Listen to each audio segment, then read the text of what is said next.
Hello and welcome to the Idiot Book Nook. My name is Blazewing. My pronouns are they, them. I am the reading dragon. My pronouns are she, her. I'm Lady Punnet. My pronouns are primarily times they, them. Today is a she, her kind of day. And I'm Critter Shy. My pronouns are also she, her, they, them, and today's a her day. We are going to be discussing Chapter 2 of The Thief from the Queen's Thief series by Megan Whalen Turner. But first, if you'd like to follow us on social media, you can do so at lanktr.ee/Idiot Book Nook. You'll be able to find links to all of our individual socials. You'll be able to find links to our podcast, to the Twitch, to the YouTube. Basically anything to do with the Idiot Book Nook, you can find all there. So, tell me, how did we find Chapter 2? So we were introduced to new characters. Yep, we did. Most of whom we didn't find out their actual names at the end of said chapters. Like the useless But twins? even the useless twins who turns out aren't actually twins. Fair. They're not close in age. One is much older than the other. In fact, it was described that the older one seemed to be older than Jen himself. Yeah. But they were described as possibly being siblings, not twins. Yeah. I meant what I said. We get it. So one thing I enjoyed about this chapter actually is the excellent use of show don't tell. So during the beginning of the chapters, it's described as our thief is being dragged towards the horses that his feet weren't touching the ground. And at first I thought, oh, so either he's really short or these two are really tall. And then later on in the chapter, he himself is like, I wish I wasn't this short. And I was like, okay, interesting foreshadowing. And another thing is that even though the guards that's with him, we get more characterization with the guard character Pole. Yeah, he's like this typical gruff guardsman, but he's like trying to help the thief because he obviously has these swords and they need to be cleaned and stuff. And possibly he's also the one that points out, like, he's exhausted. He doesn't have enough food to keep going. It sucks, but he needs to rest for a bit.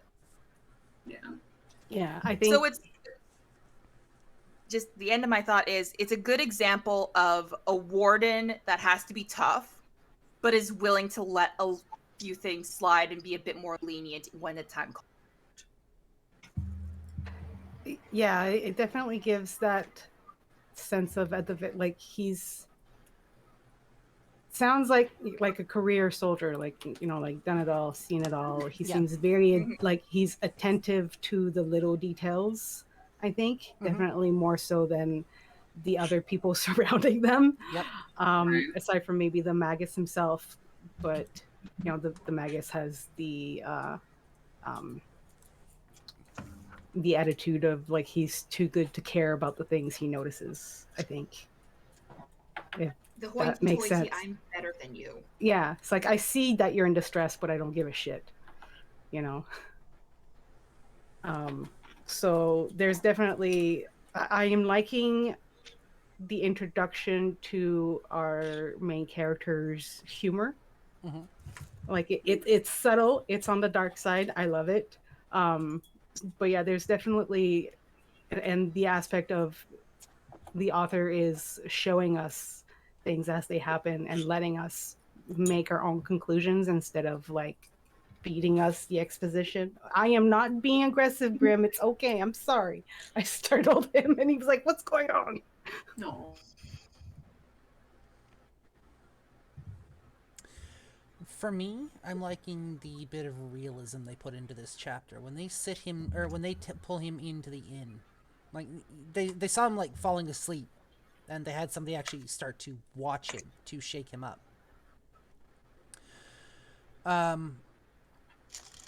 We get to the inn, and it's immediately like they didn't forget he was in prison. He is rank. They took him for a wash up. He's cursing at the cold water. and trying to figure out how to gently tend to his skin. They brought him in. His sores were looked after. Like, this all helped to draw me into the scene a bit, which I am super appreciative of. And there was also like good accuracy when it came to like how the wounds were treated and how those wounds would appear under those conditions. Yeah. Like, as like the both of us have like first aid training, so like we already like in our brains are already wired to know what those things look like. So it's always very detracting when an author gets that stuff like ridiculously wrong. Yeah. So either this person is already knowledgeable or she bothered to do research, which is like, yeah, good on you. Yeah. Especially when the description is done in such a way that makes those of us here like Lady Punnet get the heebie-jeebies. Because it's gross. Super gross. No, but I do like the show and tell aspect as well. This chapter, how it went from describing describing things leading into the journey, and then describing the major points of the journey itself. And not having it be too long of an expedition, but a nice segue into what's going to be happening moving forward. And it's also an introduction to how potentially, I say that, the rest of the book is going to go. I say that even though I've already read this book and narrated it on my own YouTube channel. So they've also done a thing that they use the entire chapter for the journey as opposed to like a quick 5-second description of what this journey was like. They actually stretched it out a fair bit, and I've been trying to figure out how to do that kind of in TTRPG settings, so I really like the way that was set up as well. Hello, Witch! Hello! Something else that I enjoyed, so I can't speak as someone about riding horses because I've never actually ridden a horse, but my mother rode horses. She can't anymore because she had a nasty fall on it. Her vertigo started. You're cutting in and out. Hello? Hi. Hello? Hi. Hi. Sorry. So, my mom used to ride horses. She can't anymore because she had a nasty fall. Now, unless she gets on a good horse, her vertigo starts acting up. Mm-hmm. But she told me, but I remember like the first few weeks she started, because my mom started when she was like in her 40s to learn horseback riding, that she would come home and she would need to like take a bath because her legs would hurt. Because people don't realize this, but you use so many muscles in your legs and your gluteus maximus to ride a horse. So, and the thief said in like the first time we see these horses, like, oh no, these aren't majestic creatures. These things can kill you if you look at them wrong. I like how it states he gets tired riding horseback because most people who have never ridden a horse or don't research horse riding think, oh, it's easy. It's like riding a bike. It's not like riding a bike. It takes a lot of practice. Oh yeah, because majority of the leg muscles being used are to keep yourself on the saddle. That saddle is not going to keep you there. Yeah. I mean, yeah, there are some like good luxury saddles out there, but like there was no way they were giving him something nice, right? He's probably sitting on some huge piece of shit. Just keep it in. You're almost there. Come on, just breathe through it. Breathe through it. We're all thinking it. Just it's okay. Yo, I'm really pissed off. Man, if I was that close to a horse's wheel, I'd be more worried about being pissed on. Yep. But yeah, and it's true. Like a lot of people think like, you know, like magical ponies, yay. Yeah, no, horses can be assholes. Oh yeah, absolutely they can. Especially if they're new. Not just like if they're not used to people riding them. Not just that, especially if you don't treat them with respect. Yeah. They will destroy you. Because horses, I do have a little bit of experience riding horses because my mother used to do it semi-professionally. Horses do have their own personalities. They are as Yeah, they are as temperamental as humans, effectively. Most animals are. So yeah, most animals are. With horses, especially when you are going to be riding horses for long term, you have to build up a relationship with whatever horse you are going to be riding. And because of the whole language barrier between humans and animals, that's a little bit difficult. So it's more so a physical communication that you have to develop between you and your horse. What are you doing? She's playing with Grim Meat and giving him belly rubs. Did the thief get the skittish horse that was introduced in the beginning? Do we know what horse he got on? Actually, no, they didn't say which horse he actually got on. And yeah, no, I was just playing with Graham. He wants attention, so we were play fighting. So the most we got when it came to the horse being described as to which I got on was that it was to be led. You're roboting. Roboting.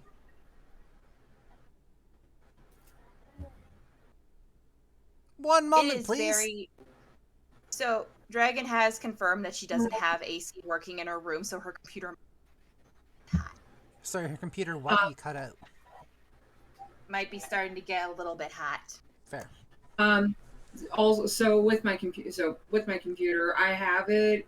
While it's underneath my desk, it is on a flat, hard surface because I was able to find like a piece of wood, and there are feet underneath my computer too to let air circulate underneath.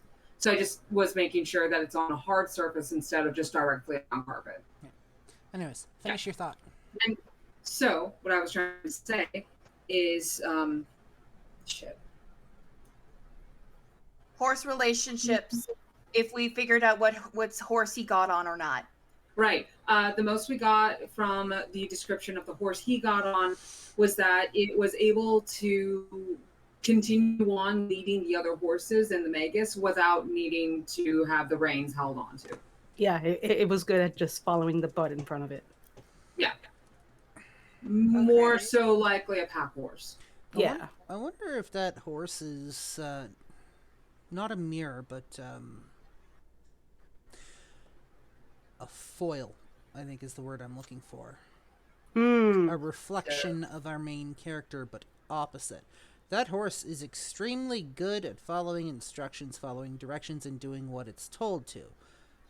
The rider is a thief that they pulled out of prison. I guarantee you he didn't end up there because he was following instructions. Nope. In fact, it was also mentioned that Jen, the thief, would often talk about and brag about what he's about to do when he's about to do a job before he does this job. I was like, yeah, I'm just gonna go steal this later. Goes and steals it. And then one day he just ends up in prison. And it's like, well, fuck me then. It makes me so. I would hope. So here's the thing. I'm thinking of this twofold. Logically, they would probably, if they realized he wasn't used to horses, they would give him an experienced horse. That way, he wouldn't be as likely to fall off. Sorry. Well, Am I roboting again? No, you're literally cutting out in the middle of sentences. It'll pick up the start and the end of each sentence with you, right. But everything in the middle is, like, gone. All right, how are we now? For the moment, you are good. Okay. So, logically, I was thinking most likely they would give him an experienced horse so he wouldn't fall off. However, I'm also thinking they would want to give him too much of an experienced horse in case he tries to escape. So give him a skittish horse, one that's more likely to follow the pack. Let me go take a look at the book here. Let me go open up the beginning of chapter 2. 1 second. If you remember in chapter 1, in the conversation between him and the Magus, it's effectively stated, the gist of it is that he's going to do for something that the Magus is trying to do for the king, his king. Mm-hmm. And and Jen is needed to steal an item. So this can also, chapter 2 and the descriptions utilized between him and horses can also be utilized as a, I want to say, form of symbolism as to what Jen is with these people that he's traveling with. Possible. He is often, like, he does often say that he's, like, manhandled about, like, he's just part of the saddlebags and not an actual person. Yeah. So there's definitely that sense that while, like, in some ways they're caring for him, making sure he doesn't fall off the horse because he's sleepy and stuff like that, there's, you know, they care for his wounds, but at the same time, yeah, there is that level of detachment where he's almost at the same level as the horses to them. Yeah. A tool to be taken, a tool that needs to be taken care of in order to work properly. Because thieves use their hands a lot, for one thing. He has all these sores and wounds on his hands from the shackles that he's been wearing for God's know how long. He's otherwise malnourished, so they have to make sure that he's well fed and whatnot, well clothed, well bathed, and not getting himself into anything that would cause him serious injury, like making sure he doesn't fall off the horse where he could cause himself head injury or break a leg. We don't get a lot of information about the horse itself. It's literally just a small tussle at the beginning of the chapter, and then the horse follows obediently. Yep. It's basically a workhorse. Yeah. There's also... Oh, go ahead. Oh, well, if your thing is still on the topic, because I just thought of another I didn't thing. hear a word of that. Fuck's sakes. All right, 1 second. Ridiculous. I think it's... Oh, the faster she talks, the more it cuts out. I think she needs to... I think the mic wants her to slow down. It's also Discord having its issues. Everything is shitting the bed. Well, because Discord was doing the same thing to me earlier, so. Yeah, that's true. Discord has also been... they've also had a nasty habit of hiring, ex-meta employees and managers and shit, and since they've started doing that, Discord's quality has been going downhill. I'm wondering if we should maybe, like, move this to Zoom or something, or, like, Google Meets or some shit. Zoom is okay.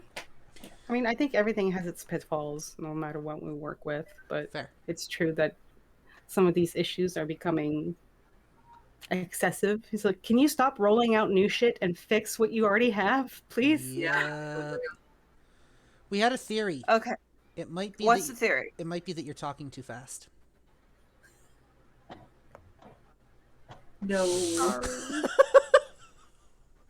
But it's true. Every time you get a little too fast, the mic just checks out. First, my microphone doesn't pick up my voice when I get too excited because it gets too high. And now I can't talk fast, which is my default speed. You're literally asking me to talk slower. I can't do that. You're doing it right now. Are you okay? No, you're sorry, but we did hear all of that. Yeah, but it's like, this is my at work masking voice. I know, and I'm sorry. Also, I was explaining to the other two that Discord was doing the same thing to me earlier, so it's more than likely a Discord fuck up. Okay. All right. I'm sorry. Nothing on you, because this is only a recent thing. Well, no, I'm just reminding of, like, I haven't tested it with this mic, but you know how sometimes when we squeal so loudly, we're called pterodactyls? Yeah, when I get excited and do my, like, high-pitched squeal, it looks like I'm not saying anything because my mic literally won't pick it up because I do it at such a high frequency. Yeah. There's certain decibels that most just don't like picking up. I get that. Yeah. Did we finish the critter's thought? Okay. So, I was just thinking, we haven't touched base on this yet, but we were briefly introduced to another character, the guy's friend. Yeah. Who we saw. Philo something. Yeah. Yeah, Philo, who we saw from afar. They did not respond. Who did not respond, either because he didn't want to draw attention to himself, which would be smart, or didn't hear it. Now, here's the thing. Is our thief an independent thief, or is he a part of a thieves guild? Oh. I think we might have. I feel like okay, so Dragon can't tell us because spoilers. But Yeah. Here's my hypothesis: is while something like that might exist in this world, our dude is very much an independent. But that does bring up an interesting thought, because if he's part of a thieves guild, even just that calling out could have been a signal. Think of it more like thieves' camp, like, hey, I'm out and about, havoc reigns, that sort of thing, right? Could be. Maybe did it say if Philos was the guy's actual name, or was it just like, oh, I recognize someone? Maybe Philos is code. If I remember what it said, he said he was his friend. They didn't actually mention if it was his actual name or not. Yeah. I would assume it's his name. Yeah, that was his actual name, and he, as Jen and the party were passing on the horses, he almost didn't spot his friend. Okay. Like he wanted to say hello to his friend who he almost passed by. Oh, that was Lady Kona just adjusting her mic. Okay. Yeah, sorry, So, as you guys know, my cats love to take things that aren't theirs. Mm-hmm. One of their favorite things to take is this little, black thing that covers the mic. The pop filter. The pop filter.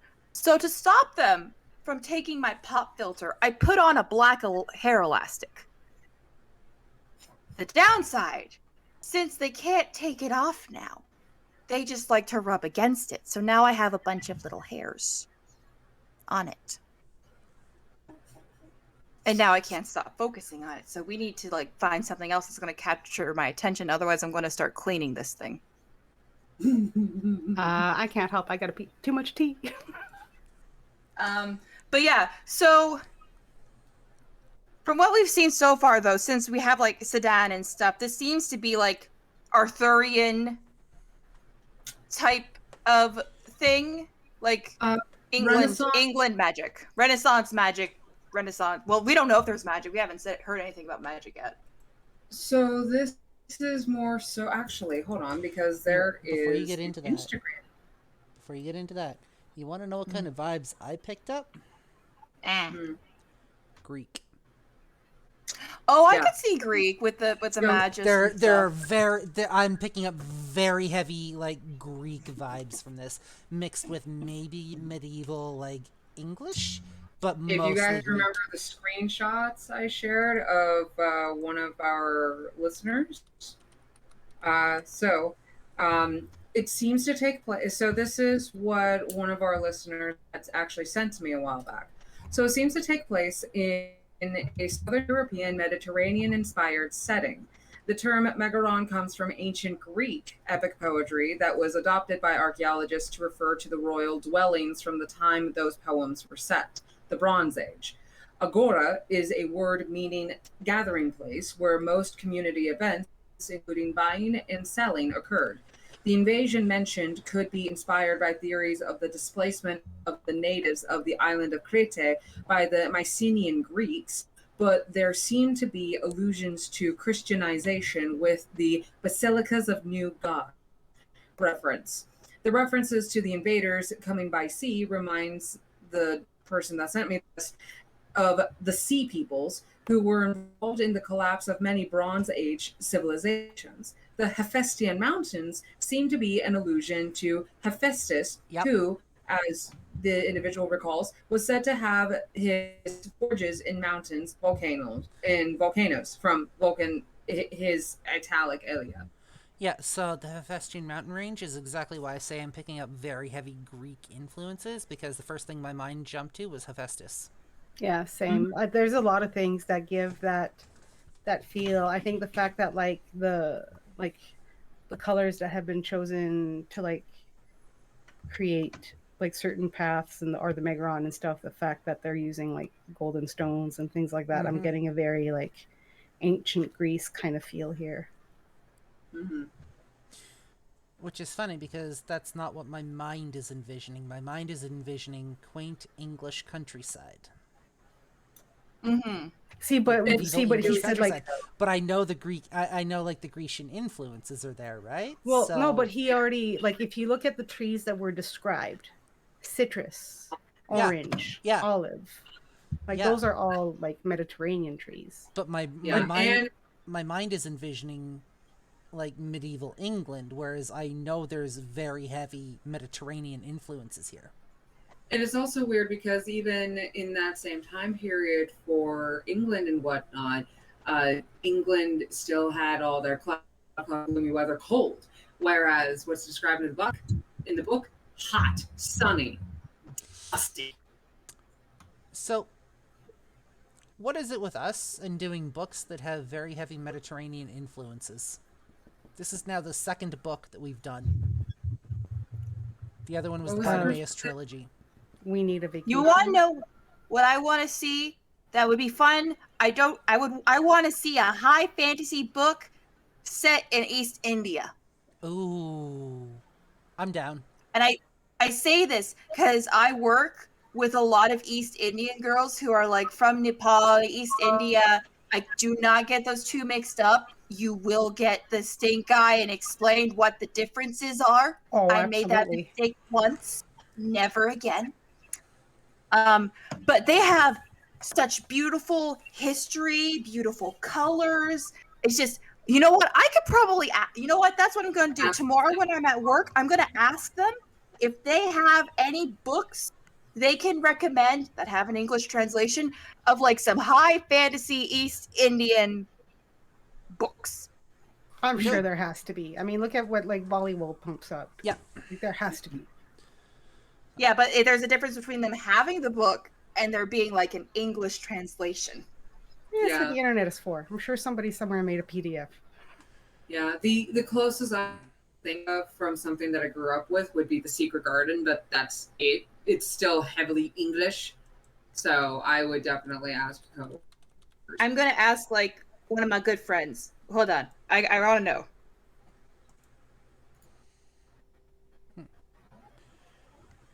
With that, I'm thinking this might actually be a good place to wrap up for today. I think so too. Before we go, however, I would like to thank our listeners for being here and for continuing to listen and playing our episodes over 1,500 times. Yay! Wow. I know, we're at 1,500. 1,564 with an estimated audience size of 8. Our latest episode has had 5 plays. Yay! So very nice. That this information will be like 2 weeks out of date by the time you guys hear it, but at the moment, like, thank you very much for being here. Thank you very much for listening. We appreciate you. Thank you. Share this podcast with your friends. Absolutely. Please. If you'd like to follow us on social media, you can do so at linktr.ee/Idiot Book Nook. You'll be able to find links to our podcast, to our Twitch, to the YouTube, all of our individual socials, basically anything to do with this podcast. But for this episode of the Idiot Book Nook, I'm Blazewing. I am the Reading Dragon. I'm Lady Punnet. And I'm Crittershy. And we'll see you guys next episode.